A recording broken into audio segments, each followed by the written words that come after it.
اعوذ باللہ من الشیطان الرجیم بسم اللہ الرحمن الرحیم رب اشرح لی صدری ویسر لی امری واحلل عقدۃ من لسانی یفقہوا قولی اللہم انی اسألک علما نافعا واعوذ بک علما لا ینفع آمین یا رب العالمین۔ اللہ نور السماوات والارض، اللہ نور ہے زمین اور آسمانوں کا۔ یہ سورہ نور کی آیت نمبر 35 کا پہلا ٹکڑا ہے۔ اس آیت کو آیت نور بھی کہتے ہیں، اور یہ قرآن کی ان آیت میں سے ہے جس کے بارے میں مفسرین نے سب سے زیادہ قلم کو اٹھایا ہے، اس کو سمجھنے کی کوشش کی ہے، اس کی تفسیر لکھی گئی ہے، اس کے اوپر بہت سارے ورک ہوا ہے۔ قرآن میں کل 3 مقامات ایسے ہیں جس میں اللہ تعالیٰ نے اپنے بارے میں کھل کر تذکرہ کیا ہے، اور وہ مقامات پہلا تو آپ سب جانتے ہیں کہ آیت الکرسی ہے، دوسرا یہ آیت نور ہے، اور تیسرا قل اللہ احد ہے۔ یہ 3 مقامات پہ توحید کا ذکر ہے، اور اس کے اندر سے یہ وہ مقام ہے جس میں ایک تمثیل کو بیان کیا گیا ہے۔ اور آج کے خطبے کے اندر ہم اس پوری آیت کو لینے کا موقع نہیں ہے، ہم اس کے ایک چھوٹے سے پارٹ کو سمجھنے کی کوشش کریں گے جس میں اللہ تعالیٰ فرماتے ہیں کہ اللہ نور السماوات والارض، کہ اللہ زمین اور آسمان کا نور ہے۔ اس کے کیا معنی ہے، اس کے کیا مفہوم ہے، اس کو ہم انشاءاللہ سمجھنے کی کوشش کریں گے۔ آپ دوسری جگہ قرآن میں بار بار پڑھتے ہوگے کہ اللہ تعالیٰ فرماتے ہیں اللہ رب السماوات والارض، ہے نا؟ اللہ رب ہے، پالنہار ہے، پروردگار ہے، بنانے والا ہے، چلانے والا ہے، اس کو کنکلوژن پہ لے جانے والا ہے، وہ اللہ رب ہے۔ کس کا؟ زمین اور آسمانوں کا۔ ایک طرف تو یہ ایک ذکر ہے اس کے کریشن کے تعلق سے، اور اس آیت میں ذکر ہے کہ اللہ نور ہے زمین اور آسمان کا۔ پہلے سوال تو ذہن میں یہ آتا ہے کہ قرآن میں جیسا ہم اسٹارٹ میں الحمدللہ رب العالمین، اور جا بجا اللہ تعالیٰ فرماتا ہے رب السماوات والارض۔ اس سماوات اور ارض کا تذکرہ اللہ تعالیٰ کیوں فرماتے ہیں؟ اس کا پیچھے کیا مقصد ہے؟ تو یہ سمجھنے کی ضرورت ہے کہ جب انسان شعور کی آنکھ کھولتا ہے، شعور ایک تو انسان پیدا ہوتا ہے، پھر میچور ہوتا ہے، پھر اس کے ذہن میں کچھ سوالات پیدا ہوتے ہیں، اور آپ دیکھو گے کہ فطری طور پر آپ کا بچہ بھی آپ سے کچھ سوال پوچھتا ہوگا کہ ابو میری زندگی کا مقصد کیا ہے، ہم یہاں پر کیا کر رہے؟ تو انسان اپنے زندگی کے کچھ سوالات پوچھتا ہے۔ تو اسی طریقے سے جب انسان شعور کی آنکھ کھولتا ہے تو سب سے پہلا سوال جو اس کے سامنے آتا ہے کہ میں اس دنیا میں کیا کر رہا ہوں، یہ زمین اور آسمان کیوں تخلیق کیے گئے، اس کا مقصد کیا ہے، اس کا پرپس کیا ہے؟ تو یہ جو سوال ہے اس کے جواب میں اللہ تعالیٰ فرماتے ہیں کہ اللہ رب السماوات والارض، اللہ نور السماوات والارض، کہ جب انسان آنکھ کھول کے آسمان کو دیکھتا ہے تو اتنا وسیع و عریض آسمان اس کو دکھتا ہے جس تک نہ وہ کبھی پہنچ سکتا ہے، نہ جس تک اس کی رسائی ہے، لیکن وہ چیز اس کو مشاہدہ کرائی جا رہی کہ دیکھو یہ اللہ کی تخلیق کو۔ دوسری جگہ اللہ تعالیٰ قرآن میں فرماتے ہیں کہ آنکھ کھول کے آسمان کی طرف دیکھو، اس میں کہیں پہ کوئی مسٹیک، کوئی تفاوت ہے نا، کوئی خالی جگہ تم کو نظر آتی ہے۔ اب مسئلہ ہمارے ساتھ کیا ہے؟ جب ہم آسمان کو دیکھتے تو ہم کو کچھ دکھتا نہیں ہے، ہم کو کچھ دکھائی دیتا ہے آسمان پہ؟ ہم کو تو پورا کالا آسمان دکھائی دیتا ہے۔ دیکھیے اصل میں یہ ہے کہ ہم شہر میں زندگی گزارتے ہیں، اور شہر کی زندگی میں جس طریقے سے پانی میں ملاوٹ ہے، پلیوشن ہے، ہوا میں پلیوشن ہے، اسی طریقے سے ایک پلیوشن تو لائٹ پلیوشن بھی ہے۔ کھلے آسمان کو اچھے سے دیکھنے کے لیے یا اس کا پلیوشن کو ناپنے کے لیے سائنٹسٹ لوگوں نے ایک اسکیل بنایا ہے، وہ اسکیل کو بورٹل اسکیل کہتے ہیں۔ بورٹل اسکیل، ہم جس سٹیز میں رہتے ہیں وہاں پر اس کا جو لیول رہتا ہے 9 رہتا ہے، مطلب پورا جو ہم لوگ لائٹ پلیوشن کے درمیان رہتے ہیں، اور آسمان کو ننگی آنکھوں سے جیسا کہ وہ دکھنا چاہیے، دیکھنے کے لیے وہ انڈیکس کتنا چاہیے؟ 1 چاہیے۔ جب ایک دم آسمان میں لائٹ پلیوشن نہیں ہوگا اور آدمی آسمان کو دیکھے گا تو یہ لازماً سوال اس کے ذہن میں آئے گا کہ اتنی وسیع و عریض کائنات کا مشاہدہ مجھ سے کیوں کروایا جا رہا ہے؟ اس کی تخلیق کس پرپس سے کی گئی ہے؟ اتنی بڑی کائنات کو بنانے والا کون ہے؟ اور یہ کائنات اگر اتنی بڑی ہے تو اس کے بنانے والے ذات کتنی عظیم ہوں گی؟ یہ سوال انسان کے ذہن میں لازمی طور پہ آئے. اسی لیے بار بار اس بات کی ضرورت ہے کہ ہم اپنے بچوں کو فطرت سے قریب لے جائیں. یہ شہری زندگی سے تھوڑا دور ہٹا کے ان کو فطرت کے قریب لے جا کے فطرت کے مشاہدات کروائے. قرآن کوئی سائنٹیفک دلیلیں نہیں دیتا ہے. قرآن کی تمام تر دلیلیں سمپل فطری دلیلوں پر مبنی ہیں جو انسان اپنی کھلی آنکھوں سے دیکھتا ہے. جیسے اللہ تعالیٰ کریشن کے بارے میں کیا کہتے ہیں کہ ان سے پوچھو کہ انہوں نے کیا خود کو بنا دیا ہے کہ ہم نے ان کو تخلیق کیا ہے نا. جب زمین آسمان سے پانی برستا ہے تو یہ جو رزق اگتا ہے یہ تم اگاتے ہو کہ ہم اگاتے ہو. انسان عام مشاہدے میں چیزوں کو دیکھ. اسی طریقے سے انسان کے مشاہدے میں ہر رات آنے والی چیز کیا تھی؟ آسمان تھی. لیکن ہم نے اتنا پلیوشن کر دیا ہے کہ اللہ تعالیٰ کی یہ تخلیق کو ہم دیکھ نہیں سکتے. آپ کو میں ایک فیگر بتاتا ہوں کہ دنیا میں رہنے بسنے والے 99% لوگ جو شہر میں رہتے ہیں انہوں نے ایکچوئل آسمان کو دیکھا نہیں ہے. ننگی آنکھوں سے اوریجنلی جو آسمان آج سے 100 سال پہلے لوگ دیکھتے تھے اس کو ہم نے کبھی دیکھا نہیں ہے. اب چونکہ ہم نے اللہ تعالیٰ کی وہ عظیم کریشن کو نہیں دیکھا ہے، وہ عظیم تخلیق کو نہیں دیکھا ہے، تو نتیجہ کیا ہے کہ ہمارے ذہن میں کوئی سوال نہیں آتا، نہ ہمارے بچوں کے ذہن میں کوئی سوال آئے.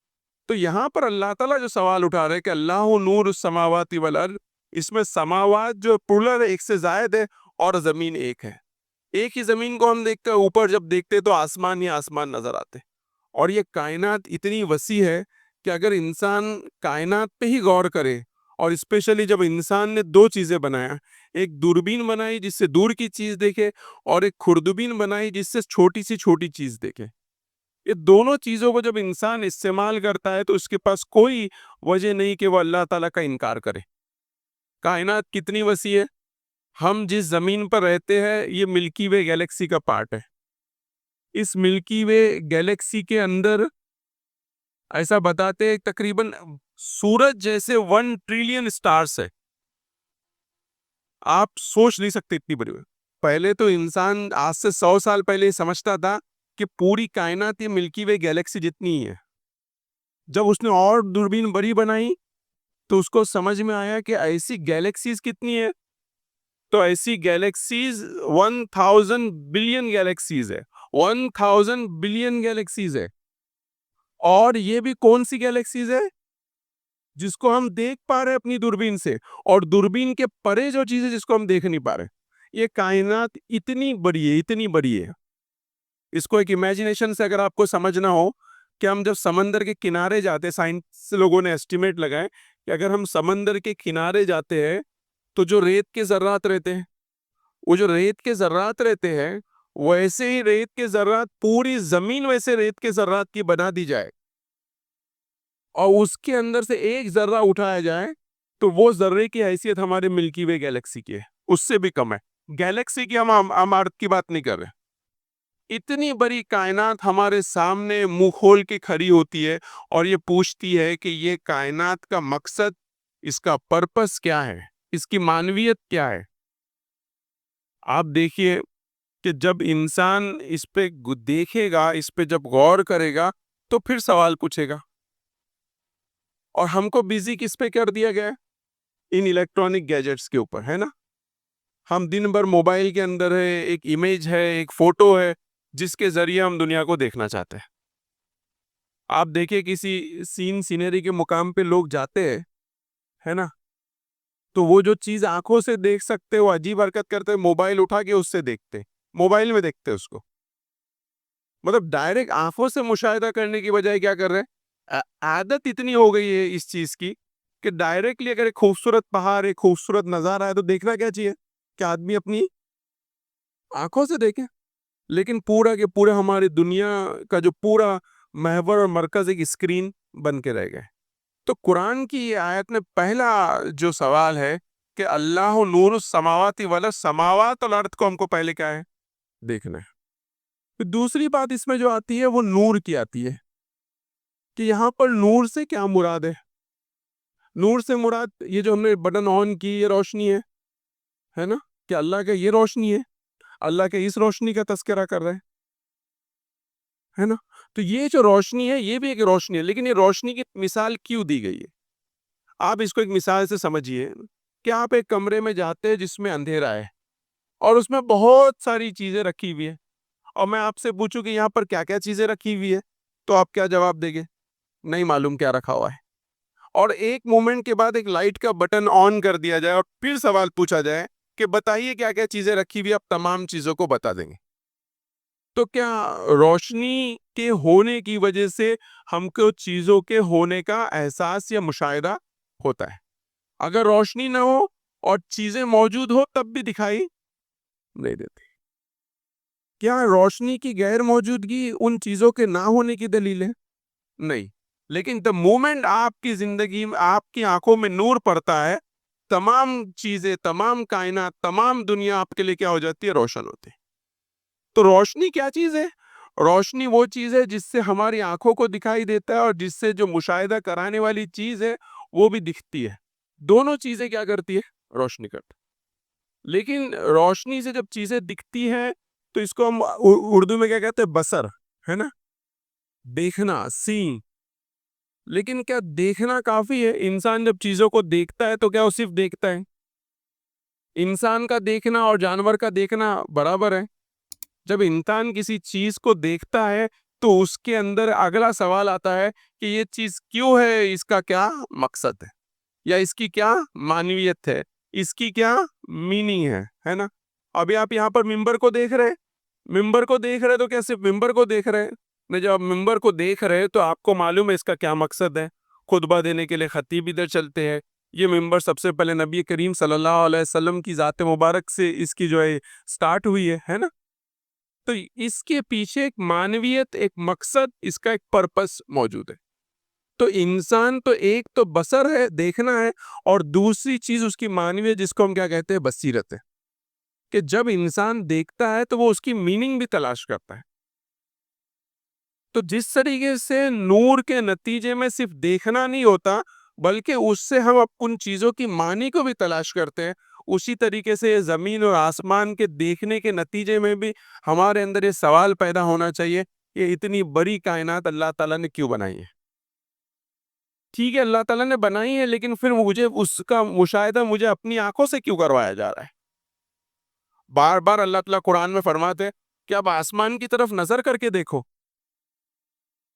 دوسری جگہ اللہ تعالیٰ فرماتے کہ یہ آسمان کو ستاروں سے زینت دیا، خوبصورتی دی۔ کیوں خوبصورتی دی؟ خوبصورتی کو اپریشیٹ کون کرتا ہے؟ اس کو پسند کون کرتا ہے؟ خوبصورتی کو پسند کرنے کے لیے اس کو مشاہدہ کرنے والی کوئی آنکھ ہوتی ہے اور اس کے پیچھے کوئی ذہن ہوتا ہے جو اس کو دیکھتا ہے۔ تو اللہ نور السماواتی والارض، نور کا مطلب یہاں پر یہ ہے کہ اللہ تعالیٰ اس دنیا میں اس کائنات کو سمجھنے کا اگر کوئی ایک ذریعہ ہے، کوئی ایک طریقہ ہے جس سے پوری کائنات کو ایکسپلین کیا جا سکتا ہے، وہ اللہ تعالیٰ کی ذات ہے۔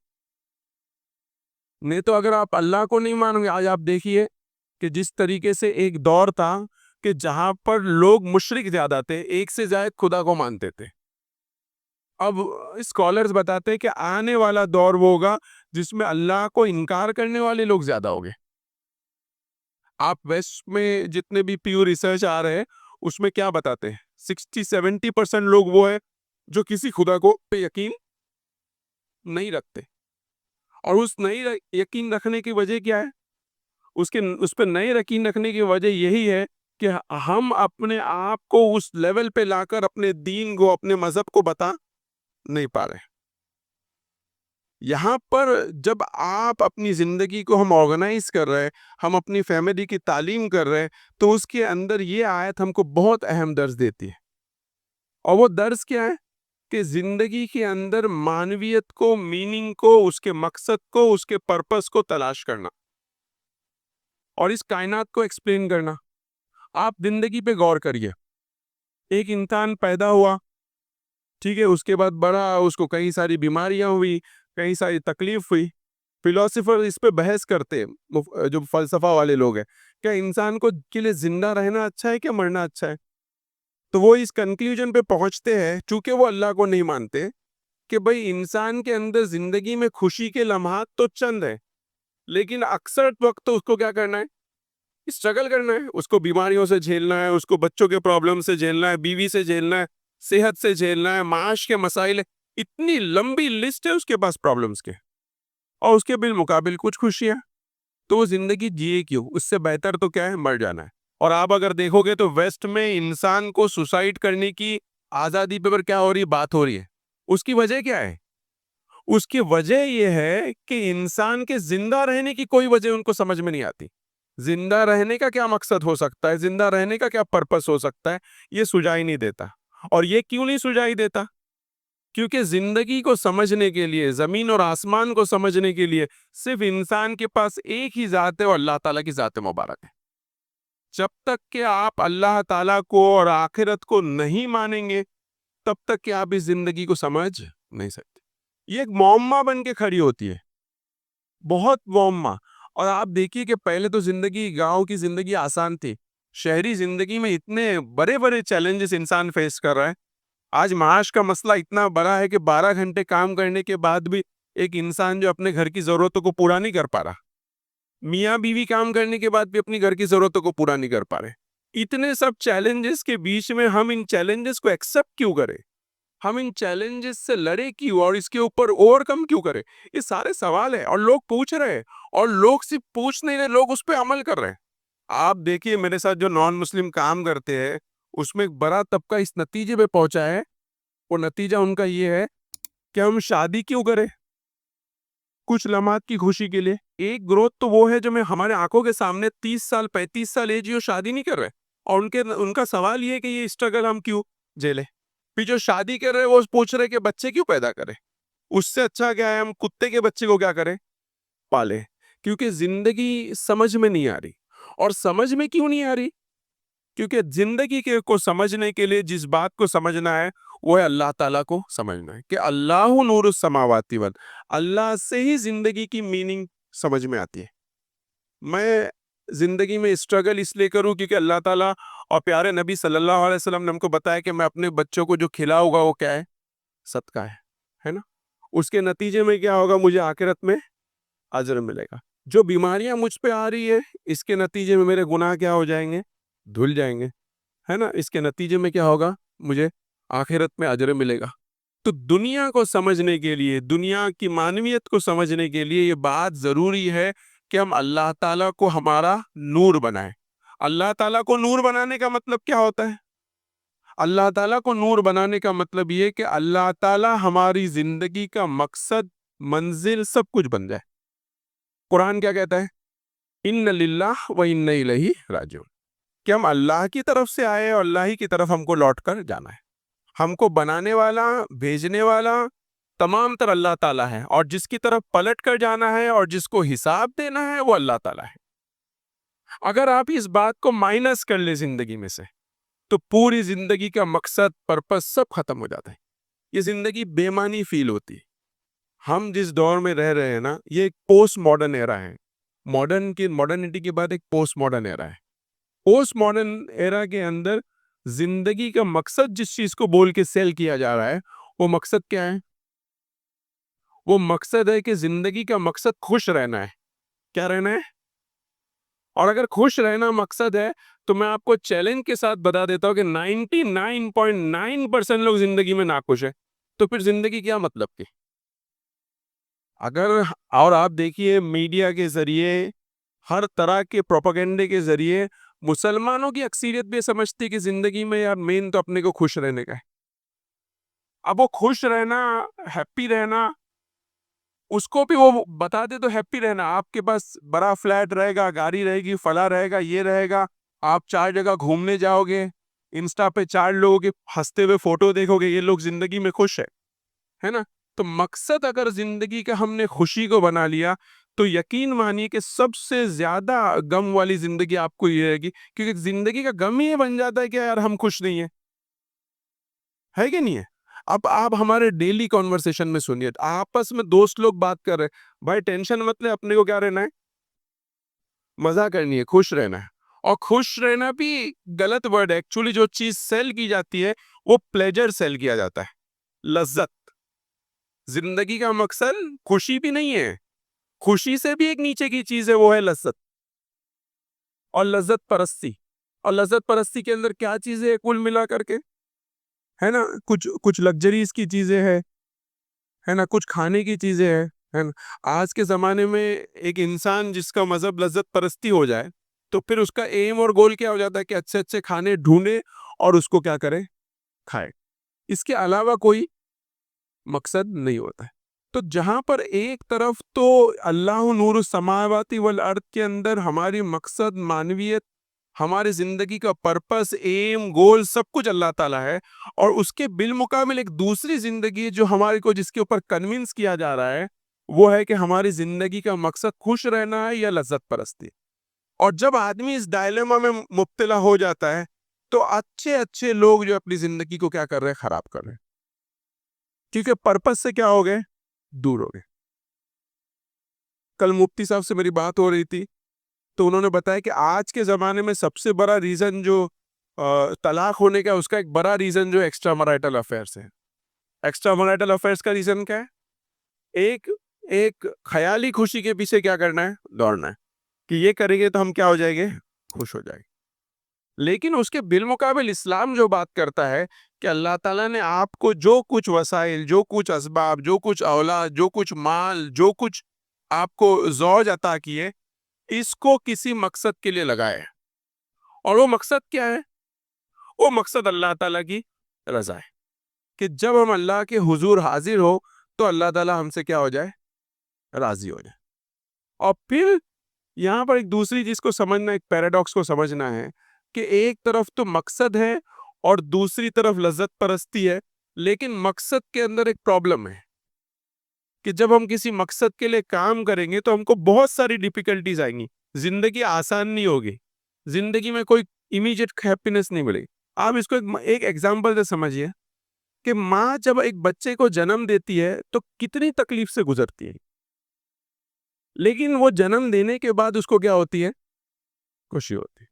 تو پرپس کل لائف کا مطلب یہ نہیں ہوتا ہے کہ آپ کی زندگی کیا ہو جائے گی، آسان ہو جائے گی، آپ کی زندگی میں کوئی امیجیٹ خوشی آ جائے گی. آپ کے بچے کو بڑا کر رہے، اس کے اوپر مال خرچ کر رہے، اس کے اوپر وقت خرچ کر رہے، اس کے اوپر دھیان دے رہے، اور اسی کے بالمقابل آپ سامنے کسی کی زندگی دیکھتے جو ان تمام چیزوں سے اس نے آپ کو بری ذمہ رکھا ہے نا، وہ امیجیٹ گریٹیفیکیشن، امیجیٹ لذت پرستی کے مزے لوٹ رہا ہے، تو کہیں نہ کہیں انسان کے زوال میں سوال پیدا ہے. لیکن یہ بچے ہی ہے جو آپ کی زندگی میں کیا پیدا کرتے ہیں، میننگ پیدا کرتے ہیں. کہ اللہ نے کہا کہ نبیوں نے کیا کیا، آپ کو بچوں کے بارے میں مانگا ہے کہ اللہ ہم کو کیا کرتے ہیں، نیک اور صالح اولاد میں. اور پھر اس کا پرپس بھی کس سے جوڑ دیا گیا، آخرت سے جوڑ دیا گیا ہے نا. انسان دنیا میں بہت ساری چیزیں پیچھے چھوڑ کے جاتا ہے، لیکن سب سے بہترین چیز جو پیچھے چھوڑ کے جا سکتا ہے وہ ہے جو نیک اور صالح اولاد ہے، جو اس کی مغفرت کے لیے کیا کرتی ہے، دعا کرتے ہیں. اب یہاں پر اس مقصد کو سمجھنا، اس لائف کو پرپسفل بنانا، یہ بہت اہم چیز ہے. ہم کہتے تو ہے کہ ہم نے ایمان لائے، جہاں ہم کہتے تو ہے کہ ہمارا مقصد اللہ تعالیٰ ہے، تو پھر ہم کو down to end last moment تک ہم زندگی میں ہر وہ جو کام کرتے ہیں اس میں ڈھونڈنا چاہیے کہ اس میں ہمارا مقصد کہاں پر ہے. ہم دن بھر میں جو کام کر رہے ہیں، آپ دیکھیے جو چھوٹی چھوٹی دعائیں ہم کو سکھلائی گئی ہے، کوئی کام سے پہلے کیا کہنا، بسم اللہ کہنا. بسم اللہ کہنے سے کیا ہوتا ہے، اس چیز کا مقصد، اس کی معنویت کیا ہو جاتی، طے ہو جاتی ہے. جب کوئی نعمت اللہ تعالیٰ آپ کو کھلائے تو آپ الحمدللہ کہیں. جب اللہ تعالیٰ کی کوئی نشانی کو آپ دیکھیں تو آپ سبحان اللہ کہیں. یہ سب دعاؤں کا پرپس کیا ہے، یہ اذکار کا پرپس کیا ہے، مقصد کیا ہے؟ اس کا مقصد یہی ہے کہ آپ اپنے الٹیمیٹ پرپس سے کیا ہو جائے، کنیکٹ ہو جائے. لیکن ہوتا تو یہ ہے کہ ہم زبانی طور پر عادتاً ان باتوں کو کہہ دیتے ہیں، لیکن شعوری طور پر ہم اپنے مقصد کے لیے کام نہیں کرتے، ہے نا. بلکہ حد تو یہ ہے آج کے زمانے میں دیکھیے کہ ریلز بنائے جاتے جس کے اندر مقصد کا کیا کیا جا رہا ہے، مذاق بنایا جا رہا ہے. یہ بھی ریلز دیکھ رہے ہیں ہم لوگ. لیکن جب تک کہ ہم ایک پرپسفل لائف کا عہد نہیں کریں گے، پرپسفل لائف مطلب ایک طرف تو ہمارا مقصد ہم کہہ رہے ہیں اللہ نور السماواتی والا، لیکن ہم اپنی ڈے ٹو ڈے ایکٹیویٹی کے اندر معنویت کو تلاش نہیں کریں گے، تو یقین مانیے کہ آپ یہ جو پروپیگنڈا ہے، یہ 21ویں صدی کا جو پورا ایک ایک بہت بڑا سیلاب آ رہا ہے، اور اس کی خاص بات یہ ہے کہ لذت پرستی کے ساتھ اس کے اندر ایک کیوس ہے، مطلب سمجھ میں نہیں آ رہا کیا ہو رہا ہے اس پورے کیا کہیں گے طوفان کے اندر، آندھی کے اندر۔ اگر آپ کو کوئی روشنی کا دیا جلانا ہے تو یہ دیا تبھی جل سکتا ہے جب آپ بامقصد زندگی گزاریں گے۔ آپ کی زندگی کا کوئی پرپس ہونا چاہیے، اور یہ پرپس کا مطلب کیا ہوتا ہے؟ آپ کوئی بھی کام کرتے ہو، اس کام کے نتیجے میں آپ کے اندر یہ شوق ہو کہ میں اس سے آخرت کا سامان پیدا کروں۔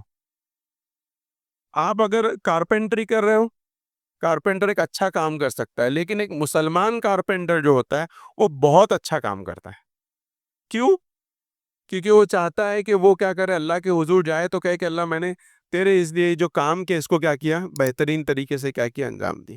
ایک رکشہ چلانے والا ہے نا، وہ دیکھ رہا ہے جا رہا ہے، کہیں اس کو بڑھیا دکھ رہی ہے، وہ اس کو بٹھا رہا ہے اپنی رکشہ میں، اور جہاں پہ جا رہا ہے وہاں پہ اس کو ڈراپ کر دے رہا ہے۔ اپنے کام کے اندر وہ کیا کر رہا ہے، مقصد کو تلاش کر۔ کیونکہ اگر ہم اس مقصد سے دور ہو جائیں گے، آخرت کے مقصد کو ہمارے ڈے ٹو ڈے لائف میں نہیں لائے گے، تو یقین مانیے کہ یہ جو آج کے زمانے کا جو سماج ہے، آج جو مادہ پرستی کا طوفان ہے، یہ آپ کو اٹھا لے جائیں گا۔ میں آپ کو ایک حدیث بتا کر کے، ہم اکثر اس حدیث سنتے بھی ہے کہ دجال جو ہے کانا ہوگا، یہ اس کا ایک ترجمہ ہے۔ اس کا دوسرا ترجمہ یہ ہے کہ دجال بے نور ہوگا۔ بے نور کا مطلب کیا؟ یہی مطلب کہ دور دجل کے اندر، دجالیت کے دور کے اندر یہ ہوگا کہ لوگ بے مقصد زندگی کو کیا کریں گے، گزاریں گے۔ ان کی زندگی کوئی پرپس نہیں ہوگا، کوئی مقصد نہیں ہوگا، اور جو لوگ دجال کے فتنے میں مبتلا ہوگے وہ اسی طریقے کے کاموں کو کریں گے۔ ہم دن بھر کام کر رہے ہیں لیکن ہم کو معلوم نہیں ہم کیوں کر رہے ہیں، اس کا اینڈ ریزلٹ کیا ہے، اس سے ہم کیا چاہتے ہیں، اس سے ہماری آخرت کیسے سدھرے گی، اس کوئی چیز ہم شعوری زندگی نہیں گزارے۔ بس ایک بھیڑ چال جس کو ہم کہتے ہیں کہ بھیڑ کے ساتھ چلے جا رہے ہیں اور اسی طریقے سے زندگی گزاری جا رہے ہیں۔ جو سب لوگ چاہ رہے ہیں اگر آپ وہ چاہ رہے ہو، قرآن کیا کہتا ہے، اگر تم اکثریت کی پیروی کرو گے تو وہ تم کو کیا کر دیں گے، راہ راست سے بھٹکا دیں گے۔ اور اکثریت کیا ہے؟ اکثریت اسی بھیڑ جال کا نام ہے کہ اکثریت کوئی بامقصد زندگی نہیں گزارے۔